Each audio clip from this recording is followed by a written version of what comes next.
In the name of the Father, and the Son, and the Holy Spirit. Amen. Ain't heavy. He's my brother. You probably remember the phrase from, it was been around for so long, both as a song by the Hollies and Neil Diamond, and maybe even more recognizable as the trademark of Boys Town.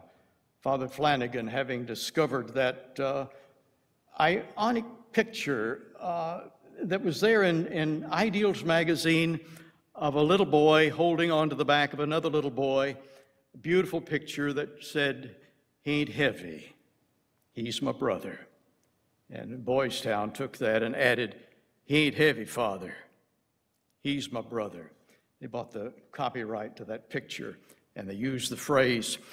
As did later the Hollies and Neil Diamond, a beautiful song that could be the trademark, I think, of today. He ain't heavy, he's my brother. What a song for today. A song of yesteryear, but boy, is it applicable for today, because now, if ever we needed to lift the burdens of another and say, "You ain't heavy, sister. You ain't heavy, brother." And we've got a long way to go. Jesus, however, gave us that formula in the gospel reading today. He said, "Take my yoke on you. Take my yoke upon you and learn of me." The yoke is not heavy, as the Jewish laws burdened a person with a yoke. But my yoke is love one another. Love another person as you love yourself. You say, "Well, that's a near impossibility." Well, probably it is, but it's something to strive for. Because if we don't do that, we just go our own way, nilly-lilly, just doing whatever comes natural to us, and without the support of Jesus. Few things that are natural to us are good for anybody else. Remembering in 1924, the first term of Ma Ferguson, who was twice governor of Texas and served 2 terms, not consecutive, but was there and just believed so soundly that the little kids coming in from Mexico didn't need Spanish, and English must be the only language that they hear, even though they don't understand it. They need to hear only English.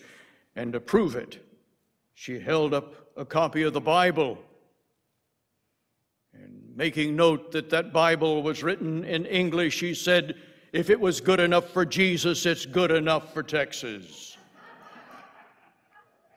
And that's the way we go when we have no direction. But Jesus says, "Take my yoke upon you." A yoke is that contraption. Most people have no idea of what a yoke looks like now. They've seen maybe pictures of oxen being yoked so that the 2 animals pull at the same rate as going forward and half the load. But the thing is, if we're yoked with Jesus, we can't go one way or the other. We have to go straight ahead. We can't pull away from Jesus, and Jesus is not going to pull away from us. And so we learn from him. And the yoke is easy because we carry only part of the load. He carries part of the load with us. And Jesus is saying, if you want to understand how to live with other people and approach them as if they're your brother, if you approach them as if they count as much to you as yourself, then you're going to have to be a person that's a risk taker. Be a risk taker. That's so hard to do because we come into this world with a sense of security. We have to understand that we're safe, and we overdo it. We become so sensitive to that we say, "I'm the most important person in the universe. I'm the one that I must look out for before anybody else. And if anybody else gets in my way, then that's just too bad." And so we form really tight opinions of other people, as they did in the time of Jesus. Jesus got a bad reputation for being just the opposite of John the Baptist.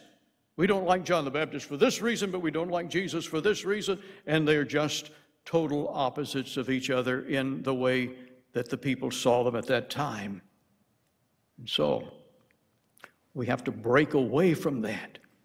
We have to break away from being like little children, like the ones Jesus saw in the marketplace. And the children were saying, me, me, me. You're not singing with me. You're not doing this with me. I'm the one who leads it. I'm the one who leads the song. You follow me. And so that's the way the world has become. It's become a world of selfishness. And Jesus calls us to be selfless. Be able to go beyond yourself. And when you think you need to be lifted up, don't do it at the expense of tearing somebody down. I grew up in the South. I grew up in the South, but I was born in Detroit, Michigan. I was born of Southern heritage in Detroit, Michigan, because my dad, when my mother was pregnant, was staying with my uncle and aunt in Detroit, Michigan. And we moved later to a place on Sand Mountain. Now, you remember, this is in the rough days of segregation. Sand Mountain was a very strange situation because, and this is hard, I can tell you this, and if you're younger than I, you may say, that can't be. I don't believe this. But on Sand Mountain, if a black person was found on the mountain after dark, that person mysteriously disappeared.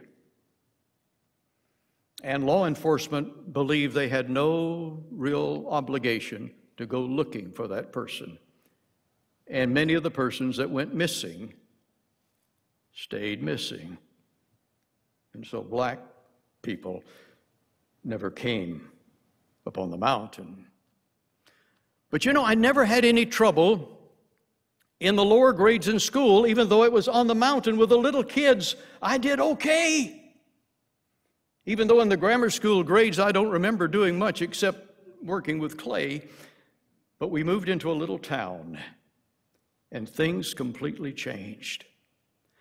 The teacher would ask, and I don't know why she would ask unless she was somehow in cahoots with the kids, tell us a little bit about yourself and where you're born. And I did, and I said I was born in Detroit, Michigan. The kids, those junior high kids now, looked at each other and smiled and said, it looks like we've got ourselves a damn Yankee. And I hated school because every day I got beat up. Every day, here comes the Yankee.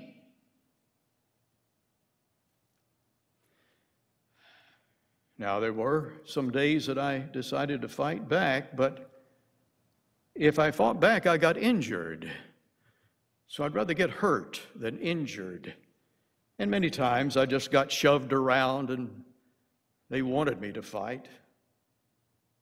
But what happened in the school is nobody wanted to be a friend of somebody like that. And so all the time during junior high, I had no friends. I just went to school and got beat up. And I guess the point I'm making, even though this changed, we moved to another town and this changed in high school, I don't think I ever really trusted guys.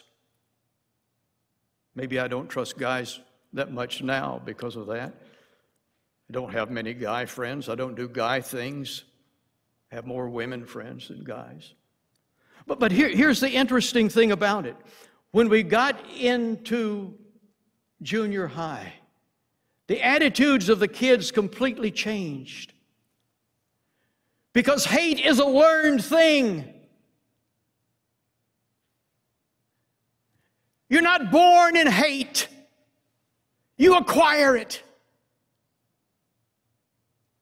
And sometimes you acquire it to feed your own soul.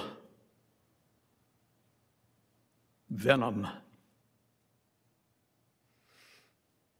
Be a risk taker.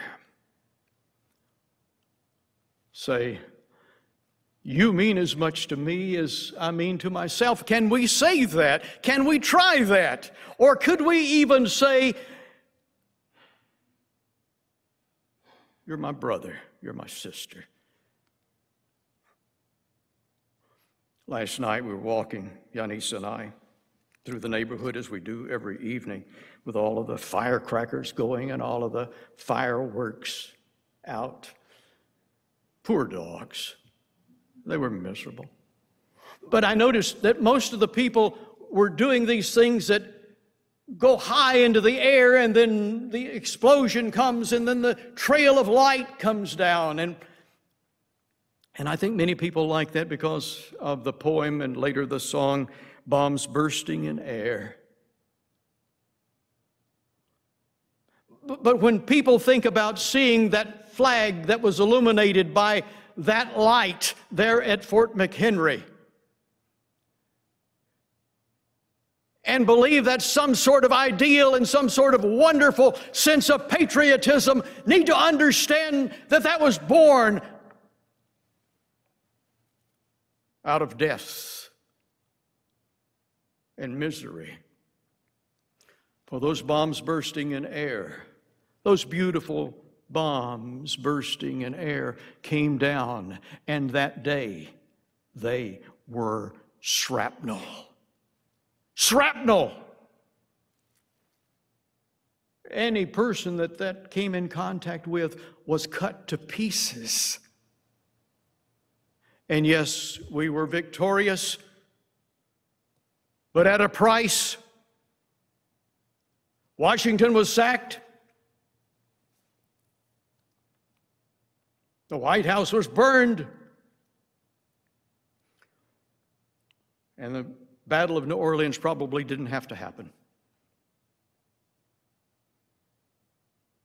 Jesus said we need peacemakers. Well, there'll be wars and rumors of wars. But don't we need a balance? If we can, don't we need to stop a war? And better than that, prevent a war? Treat one another like brothers and sisters. For a time, some years ago, I was on the board of directors for Logos, which is a company that puts out programs for children. And I think one of the best things that we ever did was we came up with a button that we would ask all of the children to wear when they were in the program in their individual churches. And the button said, "You are a child of God, and I'm going to treat you that way." Because anytime one of the kids got a little out of hand, we would point to the button. You're a child of God. We're going to treat you that way. In other words, you're my brother. You're my sister. So the words of the Hollies and Neil Diamond come back to us today. The road is long, with many a winding turn that leads to who knows where. But I'm strong. With the yoke of Christ, I can carry you.